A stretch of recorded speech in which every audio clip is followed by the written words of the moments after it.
Hello बच्चों, कैसे हो। आज हम लोग JCERT कक्षा अष्टम के गणित से प्रश्नावली 9.3 के 1 नंबर के प्रश्नों का हल देखेंगे कि कैसे कर सकते हैं।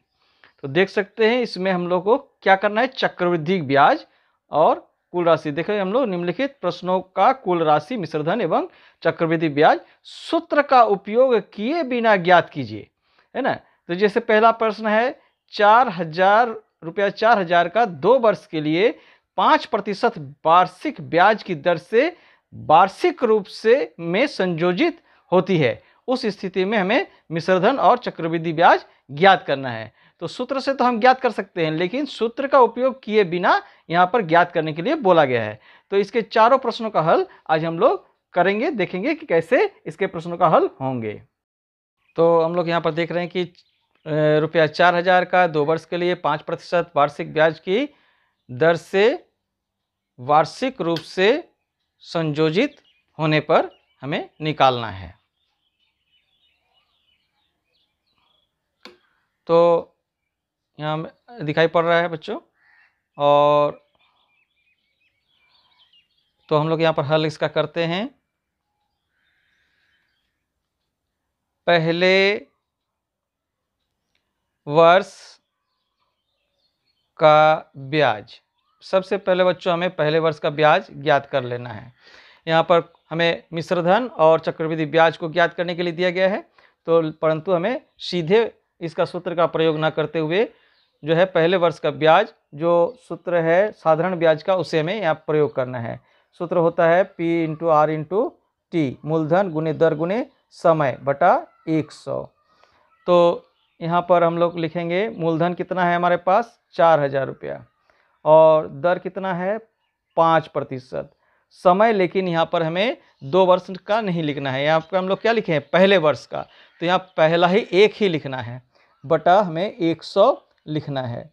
तो ये 2 काट दिए, 0 0। हमारे पास ऊपर क्या क्या बच गया है, 40 × 5 × 1। तो इसको अगर हम गुना करते हैं तो हमें क्या प्राप्त होता है 200। तो 200 रुपया इसको हम लोग लिख दिए। अब इसको दूसरे वर्ष के लिए हमें दूसरे वर्ष के लिए सबसे पहले तो हमारा मूलधन में परिवर्तन हो गया है, तो इसलिए दूसरे वर्ष के लिए मूलधन कितना हो गया, दूसरे वर्ष के लिए हमारे पास मूलधन हो गया है, पहले था 4,000 रुपया और अब 200 रुपया और इसमें जुट गया है, यानी कि कितना हो गया 4,200 रुपया मूलधन हो गया है। अब जो है दूसरे वर्ष के लिए ब्याज ज्ञात करना है। दूसरे वर्ष के लिए ब्याज, तो दूसरे वर्ष के लिए ब्याज कितना हो जाएगा, वही सूत्र है P × R × T बटा 100। तो फिर यहाँ पर हम लोग अब जो है P बराबर कितना हो गया है 4,200, R कितना है 5 और T 1, तो बटा 100। अब इसको काट देंगे तो हमारे पास कितना हो जाएगा 42 × 5 × 1, यानी कि कितना हो गया 210 रुपया। तो हमारे पास अब इतना आ गया है। अब हमें जो है क्या ज्ञात करना है, सबसे पहले हमें मिश्रधन ज्ञात करना है। तो मिश्रधन हम लोग कैसे ज्ञात करेंगे, मिश्रधन हो जाएगा जितने हमारे पास मूलधन थे और जितने ब्याज आ गए हैं दोनों वर्ष में, उनको मिलाकर मिश्रधन हो गया है। तो हमारे पास पहले मूलधन कितने थे 4,000, उसके बाद कितना आए 200, उसके बाद फिर कितना आए 210, तो कुल मिलाकर कितना हो गया हमारे पास मिश्रधन 4,410, यानी कि मिश्रधन माने जिसको हम ए से डिनोट करते हैं, इस ए से दिखाते हैं, तो वो हो गया 4,410 रुपया। अब हमें क्या निकालना है, चक्रवृद्धि ब्याज दिखाना है। तो चक्रवृद्धि ब्याज का जो है फॉर्मूला हम लोग को पता है, इसमें क्या होता है ए माने मिश्रधन माइनस मूलधन। तो चक्रवृद्धि ब्याज निकालने के लिए ए से हमें मूलधन को घटाना है, तो यहाँ कितना हो जाएगा 4,410 घटाओ 4,000, तो कितना हो गया यहाँ हो गया हमारे पास 410 रुपया। तो इस प्रकार से हमें ये दो निकालना था, मिश्रधन और चक्रवृद्धि ब्याज, ये दोनों ही हम लोग ज्ञात कर लिए। अब हम लोग अगले प्रश्न की ओर बढ़ेंगे। तो इस प्रश्न में हम लोग देख रहे हैं कि 16,000 का 2 वर्ष के लिए 10% वार्षिक ब्याज की दर से जब ब्याज अर्धवार्षिक संयोजित होता है, उस अवस्था में हमें निकालना है मिश्रधन और चक्रवृद्धि ब्याज। तो यहाँ पर सबसे पहले हम लोग क्या करेंगे, हल यहाँ लिखेंगे, पहले यहाँ अर्धवार्षिक लिखा हुआ है इसलिए पहले 6 महीना का हमें निकालना है। पहले 6 महीने के लिए ब्याज है ना, पहले 6 महीने के लिए ब्याज। तो उसका सूत्र क्या होता है हम लोग जानते हैं, P into R into T बटा 100 है ना। तो यहाँ पर हम लोग नीचे आ जाते हैं। सबसे पहले मिश्रधन मूलधन हमारा कितना दिया हुआ है 16,000, तो इसको 16,000 लिख दिए। अब जो है ये कितना लिखा हुआ है, वार्षिक दर ये है 10%, 10 लिख दिए। और समय जो है वो कितना है, ये जब अर्धवार्षिक यानी कि 1/2 है ना, 1/2 गुना 100। तो इसको काट देंगे और इसको भी काट देंगे, तो कितना हो गया 80 और 10 कितना हो गया 800 रुपया हो गया है ना। तो ये हो गया 800 रुपया। पहले 6 महीने के लिए ब्याज कितना हो गया 800 रुपया। तो फिर अगले 6 महीना के लिए, दूसरे 6 माही के लिए ये जो है ब्याज हमारे मूलधन में जुट जाएगा। तो उसके बाद फिर दूसरे 6 महीने के लिए ब्याज कितना हो जाएगा, दूसरे 6 महीने के लिए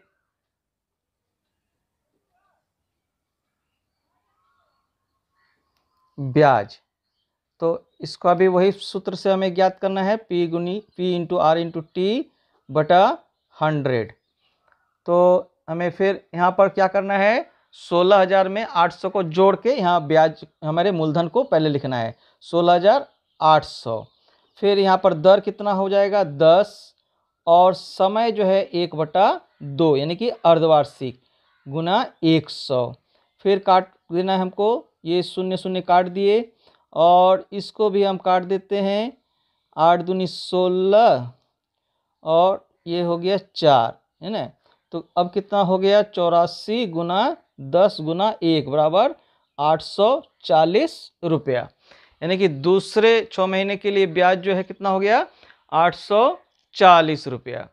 अब जो है हमारा तीसरे 6 महीना के लिए निकालना है, तो कुल मिला के हमें 2 वर्ष का निकालना है, तो तीसरे 6 महीना का निकालना है। तीसरे 6 महीना में हमारे 16,800 में फिर 840 रुपया जुट जाएगा तो मूलधन हो जाएगा। तो यहाँ पर लिखेंगे तीसरे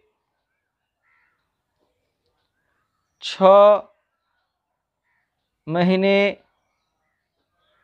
के लिए ब्याज है ना, तीसरे 6 महीने के लिए ब्याज। तो 16,800 में अगर 840 रुपया जुट जाएगा तो कितना हो जाएगा, तो इस प्रकार से तीसरे 6 महीने के लिए ब्याज हम निकालेंगे।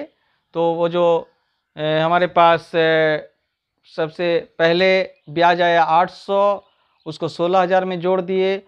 फिर 16,800 में दूसरे वर्ष का ब्याज 840 उसको जोड़ दिए, तो तीसरे 6 महीना के लिए जो ब्याज हो गया 17,640 रुपया हो गया।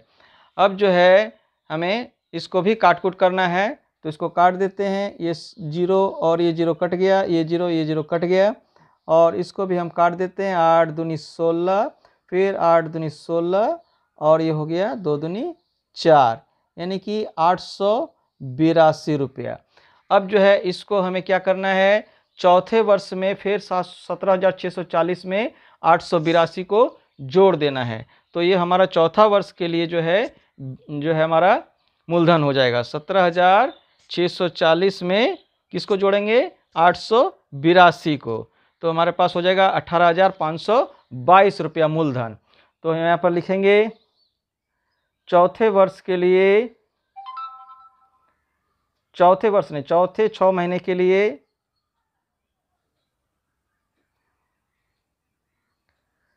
के लिए ब्याज बराबर 18,522 गुना 10 गुना 1/2 गुना 100। अब इसको हम लोग काट कूट करेंगे, जो भी बचेगा उसे हम लोग देखेंगे। ये 0 और ये 0 कट गया है ना, और इसको भी काट देते हैं। ये हो गया 9 दूनी 18, 2 दूनी 4 और 6 दूनी 12 और 1, तो इतना हो गया। और नीचे 10 बचा हुआ है, तो कितना प्राप्त हो जाएगा? 926.1, अर्थात 926 रुपया 10 पैसा, इतना हमें प्राप्त हुआ। तो अब जो है हमारे पास इतना प्राप्त हो गया है।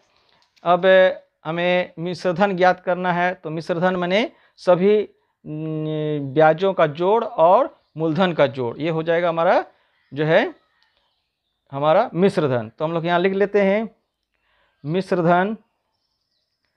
मिश्रधन बराबर, यहाँ पर हमारे पास पहले से है 16,000, और हमारे पास एक एक करके जितने भी पैसे आए हैं हर 6 महीना में उसको यहाँ पर जोड़ देना है।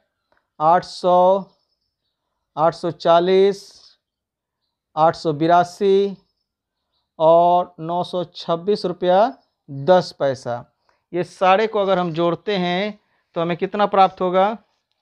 इन सारे को अगर हम जोड़ देंगे तो हमें प्राप्त होगा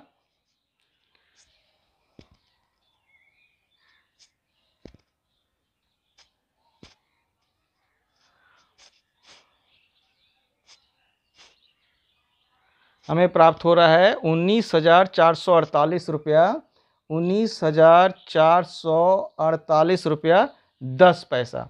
तो इस प्रकार से हमारे पास मिश्रधन हो गया 19,448 रुपया 10 पैसा। अब हम जानते हैं चक्रवृद्धि ब्याज, हम चक्रवृद्धि ब्याज इन सारे ब्याजों को जोड़कर भी ज्ञात कर सकते हैं, लेकिन हम लोग जानते हैं कि चक्रवृद्धि ब्याज जो है कैसे ज्ञात किया जाता है। चक्रवृद्धि ब्याज यानी कि CI बराबर होता है मिश्रधन माने A माइनस P। तो यहाँ के हमारे पास मिश्रधन कितना हो गया है? 19,448 रुपया 10 पैसा, इसमें से हमें 16,000 रुपया को घटा देना है, तो हमारे पास कितना रह जाएगा? वही हमारा मिश्रधन हो जाएगा। तो यहाँ पर हमारे पास रह जा रहा है 3,448 रुपया 10 पैसा, ये हो गया हमारा चक्रवृद्धि ब्याज। ठीक है, तो हमारे पास दोनों ही प्राप्त हो गया, ये हो गया मिश्रधन और ये हो गया चक्रवृद्धि ब्याज। तो हम लोग अब अगले प्रश्न को देखेंगे। तो यहाँ पर हम लोग देख रहे हैं कि मूलधन 1,000 रुपया दिया गया है और समय 1.5 वर्ष के लिए दिया गया है, और दर जो है 8% है, ये 8% लिखा गया है। वार्षिक दर से जब ब्याज वार्षिक संयोजित होता है, यहाँ पर ब्याज जो है वार्षिक संयोजित हो रहा है। तो इसका हल हम लोग किस प्रकार से करेंगे? इसको भी हम लोग लिखेंगे पहले वर्ष के लिए ब्याज। तो पहले वर्ष के लिए ब्याज बराबर वही सूत्र हम लोग लिखेंगे P × R × T बटा 100। तो हमारे पास यहाँ P कितना है?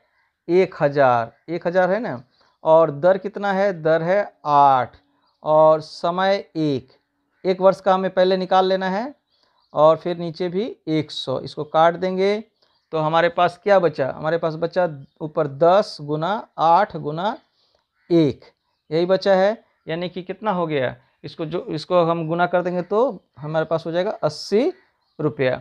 अब ये जो 80 रुपया है दूसरे वर्ष के लिए यह मूलधन के साथ में जुट जाएगा, और तब जाके ये दूसरे वर्ष के लिए मूलधन हो जाता है। तो यहाँ पर हमें अब जो है बचा हुआ आधा वर्ष का निकालना है। कुल मिला के हमें 1.5 वर्ष का निकालना है, और इसमें 1 वर्ष का हम लोग निकाल चुके हैं, और अगले 6 महीना का हमें निकालना है। तो यहाँ पर उसी तरह से लिखेंगे अगले 6 माह का ब्याज, इसी को हमको ज्ञात करना है। तो अगले 6 महीने के लिए ये जो है जुट गया है 1,000 में, तो ये हो गया 1,080 गुने ये जो है 8 हो गया, और समय जो है अब 1/2 हो गया है, समय आधा हो गया है। तो इसको उसी तरह से लिख दिए, और ये शून्य कट गया, और इसको भी काट देते हैं, ये 4 हो गया। अब ऊपर जो है कितना बच गया है? 108 गुने 4 गुना 1/10, तो ऊपर यदि हम गुना करते हैं तो हमारे पास कितना हो जाता है, ये हो जाता है 432/10, यानी कि कितना हो जा रहा है, ये हो जाता है 43 रुपया 20 पैसा, है ना, 43 रुपया 20 पैसा हो जा रहा है। तो हमारे पास अब निकालना क्या है, हमें मिश्रधन। तो मिश्रधन हमें निकालना है कि कुल मिश्रधन कितना हो गया। तो मिश्रधन बराबर क्या होता है, जो मूलधन पहले था उसमें जितने भी ब्याज हैं सबको जोड़ देना है। तो हमारे पास पहले मूलधन कितना था 1000 रुपया, फिर ब्याज पहले वर्ष प्राप्त हुआ 80 रुपया, फिर प्राप्त हो रहा है 43 रुपया 20 पैसा, ये अगले 6 महीना का ब्याज है। तो इसको जोड़ देंगे, तो इसको जोड़ देने पर हमारे पास कितना पैसा हो जाएगा, कितना रुपया हो जाएगा, यहाँ पर हमारे पास हो जाएगा 1123 रुपया 20 पैसा। तो अब जो है चक्रवृद्धि ब्याज हमें ज्ञात करना है। तो चक्रवृद्धि ब्याज बराबर हमें जानते हैं मिश्रधन, यानी कि ए माइनस पी। तो ए हमारे पास अब कितना है 1123 रुपया 20 पैसा, इसमें से हमें पी को जो है उसे माइनस कर देना है। पी माने जो सबसे पहले हमारे पास था मूलधन उसको माइनस कर देना है। तो हमारे पास कितना हो जाएगा 123 रुपया 20 पैसा, यही हो गया हमारे पास चक्रवृद्धि ब्याज। तो हमारे पास दोनों ही आ गया, मिश्रधन और चक्रवृद्धि ब्याज। अब हम लोग चौथा नंबर के प्रश्न को देखेंगे। तो यहाँ पर हम लोग देख रहे हैं कि मूलधन दिया गया है 15,625 रुपया, और यहाँ पर दिया गया है समय 2.1/4 वर्ष, है ना, और यहाँ पर वार्षिक दर कितना दिया गया है 16%, और जब ब्याज वार्षिक संयोजित होता है। तो यहाँ पर हम लोग को किस प्रकार से निकालना है, सबसे पहले पहले वर्ष का जो है, सबसे पहले यहाँ पर हम लोग लिखेंगे पहले वर्ष के लिए ब्याज। पहले वर्ष के लिए ब्याज कितना हो जाएगा, यहाँ हम लोग लिखेंगे P into R into T. बच्चों P into R into T, ये इसका ये क्या है, P है मूलधन, R है दर और T है समय। इसको हमको याद रखना है, ये साधारण ब्याज का सूत्र है, इसको याद रखना है ठीक से। और तो यहाँ हमारे पास जो है P कितना है, ये है P 15,625 रुपया। तो इसको हम लोग लिख देते हैं 15,625 रुपया। R हमारे पास कितना दिया हुआ है 16%, तो इसको हम लोग 16% लिख देते हैं। और T जो है पहला वर्ष के लिए हम लोग लिख रहे हैं, तो नहीं कि 1 लिखना है। तो फिर यहाँ पर हम लोग यहाँ पर लिखेंगे 100। तो अब जो है इसको हम लोग काट कूट करेंगे। तो हम लोग देख रहे हैं कि इसको जो है 4 से काट देते हैं। तो 4 से काट देंगे तो ये हो जाएगा 4 और ये हो जाएगा 25, और फिर इसको और इसको एक साथ में काट देते हैं। इसको काटेंगे तो 625 से ये कट जाएगा।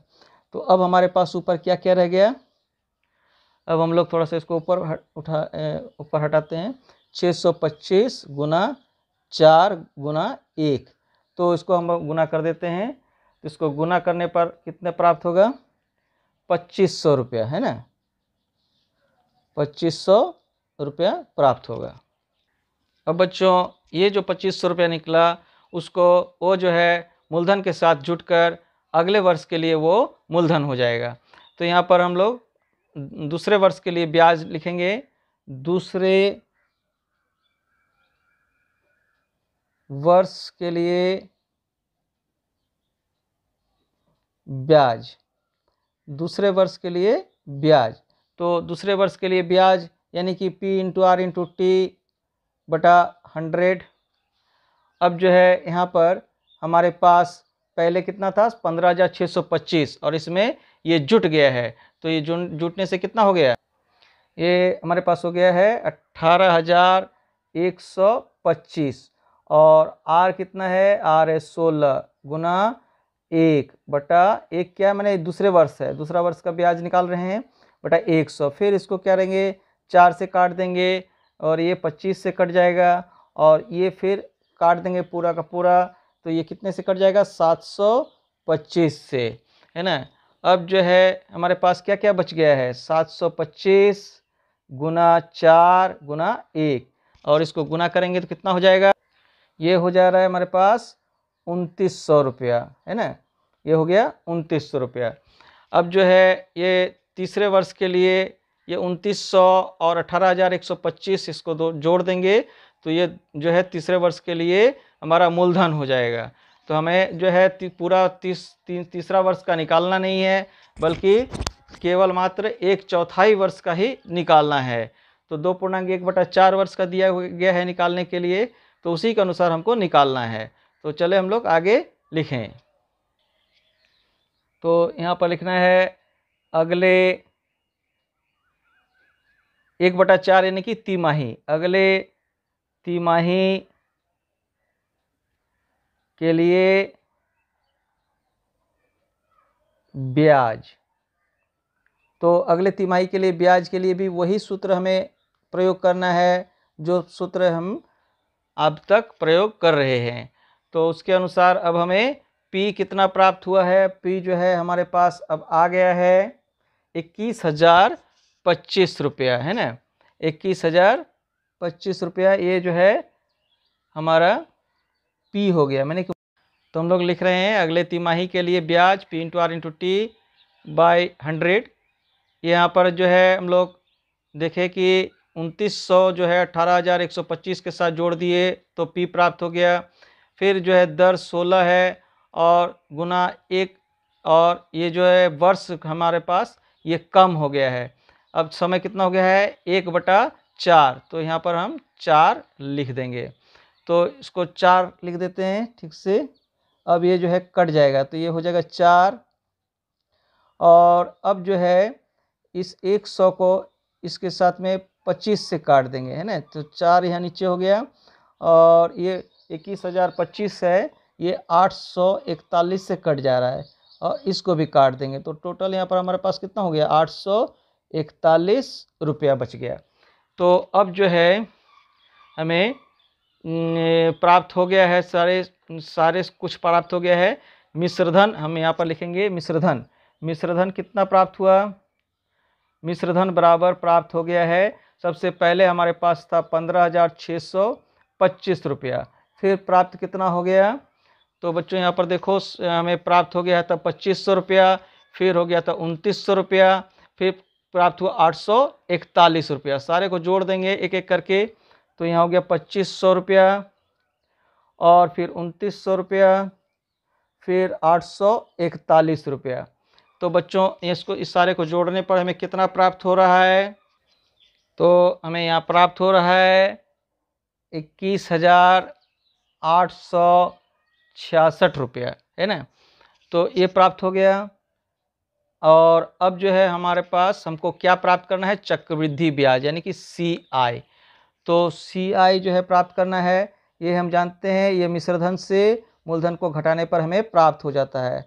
तो मिश्रधन हमें प्राप्त हो गया है 21,866। इसमें से हम लोग क्या घटा देंगे, हमें घटाना है मूलधन यानी कि 15,625 रुपया, ये जो मूलधन हमारे पास पहले था।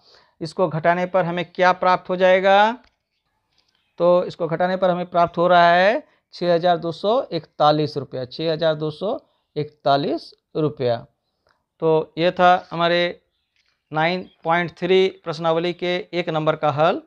यदि वीडियो अच्छा लगा हो तो इसे लाइक करें और अपने दोस्तों के बीच शेयर करें ताकि उससे भी इसका लाभ मिल सके। यदि चैनल को अब तक सब्सक्राइब नहीं किया है तो इसे सब्सक्राइब करके रख लें ताकि आगे भी इस प्रकार के वीडियो आपको मिलता रहे।